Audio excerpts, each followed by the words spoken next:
ఉండేది, గ్రాంధిక భాష అని.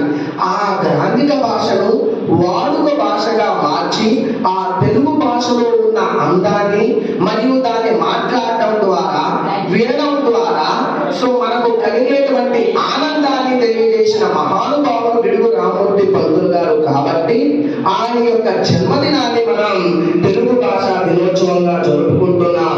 ఆ మహానుభావుడికి మరియు ఆయన జన్మనిచ్చినటువంటి వీర్రాజు వెంకమ్మ అనే పుణ్య దంపతులకి ఈ సందర్భంగా శతకోటి నమస్కారాలు తెలియజేసుకుందాం. కాకుండా తల్లి, తండ్రి, గురువు, దైవం ఇలా అంటూ ఉంటాం. అంటే మనం అమితంగా ఇష్టపడి కొలిచేటువంటి దేవుడు కంటే కూడా మనకు జన్మనిచ్చినటువంటి తల్లిదండ్రులకి మనం ప్రథమ ఇంపార్టెన్స్, ఆ ముఖ్యమైనటువంటిది వాళ్ళకి ఇస్తున్నాం. అలానే మనం ఎన్ని భాషలు నేర్చుకున్నప్పటికీ, ఎన్ని భాషలు మాట్లాడుతున్నప్పటికీ మనకి అమ్మా నాన్న నేర్పినటువంటి మొదటి భాష మన మాతృభాష. కాబట్టి అన్ని భాషల కంటే కూడాను మన మాతృభాషకి మనం ఆ విలువ ఖచ్చితంగా ఇవ్వాలి.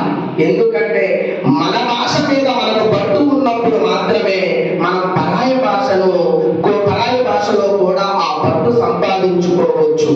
పరభాష ద్వారా జ్ఞానాన్ని సంపాదించుకోవచ్చు, ధనాన్ని సంపాదించుకోవచ్చు. కానీ మన మాతృభాష ద్వారా సంతోషాన్ని సంపాదించుకోవచ్చు.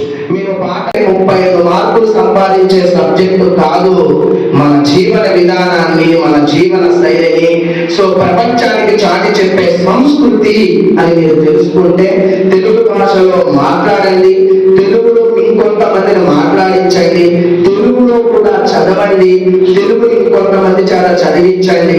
దయచేసి ఇందాక సార్ చెప్పినట్టు తెలుగు భాష తీయదనం, తెలుగు జాతి గొప్పతనం, తెలుసుకున్న వాళ్ళకి తెలుగే ఒక మూలతనం, తల్లి తండ్రి నేర్పించినట్టి మాతృభాష అని మరిస్తే వాళ్ళని నచ్చినట్టే. కాబట్టి దయచేసి తెలుగు భాషను మరవద్దు అని మరొకసారి నీకు తెలియజేసుకుంటున్నాను.